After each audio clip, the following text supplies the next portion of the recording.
Et on va commencer avec Marie Laborde, donc, qui va nous faire un petit point, notamment l'influenza aviaire, la France pionnière de la vaccination. Je vous laisse. Avez-vous un micro? Oui, vous avez un micro. Je vais voir si ça fonctionne. Ça marche.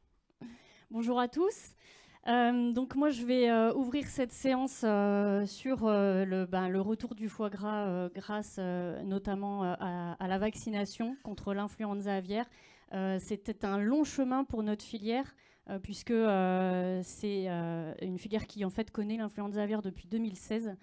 Et plus précisément même depuis 2006, mais c'est vrai que pendant 10 ans, on a été relativement épargné. Et puis, depuis 2016, on a subi des crises, on va dire, à répétition, avec quelques accalmies. Mais depuis 2020, c'est quand même un fléau qui s'est abattu sur notre filière de manière assez redoutable, puisque c'est allé plutôt crescendo, en fait, entre 2020 et 2023, donc sur les 3 dernières années, avec une année 2022 particulièrement douloureuse pour la filière, mais en fait pour l'ensemble des filières avicoles en France, mais pas seulement, puisque le virus s'est abattu sur l'ensemble des filières dans quasiment tous les pays qui produisent en fait dans le monde, puisque c'est allé même jusqu'au continent américain, et ça continue d'ailleurs à toucher tous les continents. Donc une année 2022 qui, pour notre filière en France, a été très douloureuse dans la mesure où elle a touché tous les bassins de production, alors que sur les crises précédentes, ça s'était plutôt limité, on va dire, au périmètre sud-ouest, par chance, on va dire. Et en 2022, le virus a finalement diffusé un petit peu partout en France, notamment bien sûr dans le sud-ouest toujours, mais il a touché également une autre région grosse productrice de foie gras qui est en Pays de Loire, et également dans la zone du Quercy ici, donc le foie gras du Périgord bien sûr. Donc toutes les régions ont été touchées, personne n'a été épargné, mais tous les pays en Europe et dans le monde ont également été très touchés sur cette année 2022. En France, ce qui a particulièrement marqué cette année, c'est que 80% de nos cheptels de reproducteurs ont été décimés. Et les reproducteurs, en fait, c'est les animaux qui servent à fournir les petits canetons. Donc, quand on n'a plus de parents, on n'a plus d'enfants non plus. Donc, ça a été clairement un signal d'alarme que l'on a donné au service de l'État, notamment, sur ce risque finalement de voir disparaître en fin de compte notre filière, puisque tous les reproducteurs, finalement, le vrai bassin d'approvisionnement en canetons en France, il est en Pays de Loire. Donc on peut dire que depuis 2016, en fait, depuis la première crise, la filière foie gras a perdu à peu près 50% de sa production en 2022. Donc, ce qui est assez considérable. Heureusement, cette année, les choses reviennent dans le positif. Donc, c'est vrai que c'est vraiment cette étape de 2022 que je marque beaucoup, parce que c'est le fait que le virus s'est finalement touché l'ensemble des pays dans le monde et tous les continents qui fait que c'était vraiment le bon moment pour lancer la vaccination contre l'IAHP, ce qui n'était pas possible jusqu'à maintenant, puisque la vaccination était plutôt réservée à des pays qui n'exportent pas. C'est le principe de la vaccination, c'est de vacciner les animaux pour qu'ils ne tombent pas malades, bien sûr, mais c'est pas ça le principal enjeu. Le principal enjeu, c'est de limiter la diffusion. Et le principal risque de la vaccination, surtout, et c'est ce qui fait peur finalement aux pays qui importent nos produits, c'est qu'en vaccinant, comme pour le Covid, les animaux ne sont pas complètement à l'abri d'être contaminés. Les vaccins stérilisants, ça n'existe pas, en humain comme en animal. En revanche, ça réduit énormément le risque d'être contaminés, mais ça ne les empêche pas de l'être quand même dans certains cas.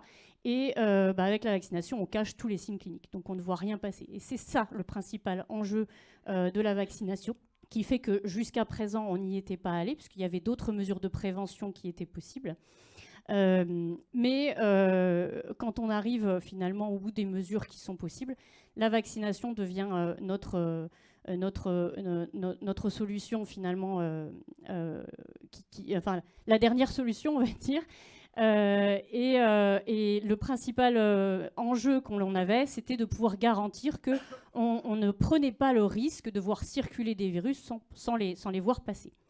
Donc la France a été pionnière, et donc c'est Marc Fesneau d'ailleurs, notre ministre, qui a donné le top départ de la vaccination le 2 octobre dernier, en mettant en place un plan de vaccination certes, mais surtout un énorme plan de surveillance, ce qui fait qu'en fait on dépiste très régulièrement les animaux, et François Landé pourra en témoigner, pour être sûr qu'il n'y a pas un virus qui circule sans qu'on puisse le voir. Voilà, c'est ça le principal enjeu, et c'est ça qui permet de rassurer les pays importateurs de nos produits. Donc en fait, la France est un peu pionnière, enfin, et même carrément pionnière sur la vaccination contre l'IAHP, puisqu'on est le premier pays au monde qui vaccinons et qui continuons d'exporter, puisqu'on a les moyens de rassurer tout le monde sur l'absence de circulation de virus sur le territoire. Alors, le principe du plan de vaccination qui a été décidé au niveau mondial, c'est tous les canards, donc de notre filière, mais aussi de la filière de chair, donc canards de chair. 64 millions de canards sont concernés sur un an, donc là on arrive à peu près à la moitié, puisqu'on est à 30 millions. Aujourd'hui, on est à peu près à 30 millions de canards vaccinés contre l'influenza aviaire. Ça se passe en 2 injections, une première injection à 10 jours d'âge, puis une autre à 4 semaines. Et puis, sur l'hiver, on a dû, suite aux avancées scientifiques, on a dû prendre par précaution, finalement, la décision de vacciner avec une 3e dose dans les régions les plus densément peuplées, donc à l'âge de 8 semaines. Alors les résultats, on les voit aujourd'hui. On a passé un hiver serein, et je pense que les éleveurs sont les premiers heureux de la situation, puisque comme l'a dit Eric, sur l'hiver, on a dénombré 10 foyers d'influenza aviaire qui ont concerné essentiellement de la dinde, donc même pas du canard. Il y a eu 3 foyers en canard, pardon. Mais l'intérêt était vraiment là, c'est qu'ils n'ont pas diffusé. C'est bien ça l'idée. La vaccination, c'est de permettre aux mesures de gestion normales d'être efficaces. Donc extinction du foyer par l'abattage des animaux, et ça en reste là. Et c'est bien ça qu'on cherchait à avoir. Contre 402 foyers l'année dernière en 2023, en 2022, à cette époque, on était à 1300 foyers en France. Autre signal très positif, le 18 mars, le ministre Marc Fesneau a décidé d'ouvrir les trappes des bâtiments. Donc les animaux qui étaient mis à l'abri pendant l'hiver pour être protégés du risque d'être contaminés ont enfin pu sortir. Et ça n'était pas arrivé depuis 3 ans de manière aussi précoce. Il a fallu, les autres années, il a fallu attendre le mois de mai à peu près pour autoriser les animaux à sortir. Et là, on a pu avoir cet allègement. Et en plus, ce matin, le ministre a publié un arrêté qui passe en risque négligeable. Donc, c'est-à-dire il restait quelques mesures de précaution. Les animaux ne pouvaient sortir que sur avis du vétérinaire, etc. À partir d'aujourd'hui, ils ont la possibilité de sortir comme d'habitude, et ça, c'est vraiment très, très positif. Donc c'est vraiment une récompense du travail conjoint entre les pouvoirs publics, les autorités sanitaires, les vétérinaires, les professionnels de la filière, puisque en même pas un an, finalement, on a consacré l'année 2023 à mettre en place ce programme de vaccination très ambitieux. Et on est regardé par le monde entier, donc vraiment, les choses doivent être faites de manière très sérieuse. Donc ça a été un gros challenge sur l'année 2023 pour pouvoir commencer en octobre. Donc c'est vraiment, voilà, tous ces signaux positifs sont vraiment une grosse récompense, et on peut en être très très content. On reste bien sûr malgré tout vigilant, on n'est qu'en avril, bon, on arrive bientôt sur les beaux jours, enfin on l'espère en tout cas, dehors c'est plutôt pas mal. Donc on commence à lâcher un petit peu la vigilance, mais il faut quand même toujours rester vigilant, on sait qu'il y a toujours des risques, donc c'est très très important de maintenir vraiment la pression, et notamment sur la surveillance des animaux, grâce au dépistage et aux visites des vétérinaires. Alors, la vaccination a un coût, bien sûr, c'est 100 millions d'euros à se partager entre les 2 filières, canard de chair et canard à foie gras. Pour cette première année, donc, l'État a pris en charge 85% de la facture. Donc, il continuera jusqu'en septembre. La filière garde à sa charge 15%. Mais c'est clair qu'à ce stade, donc ça s'inclut évidemment dans les coûts de production.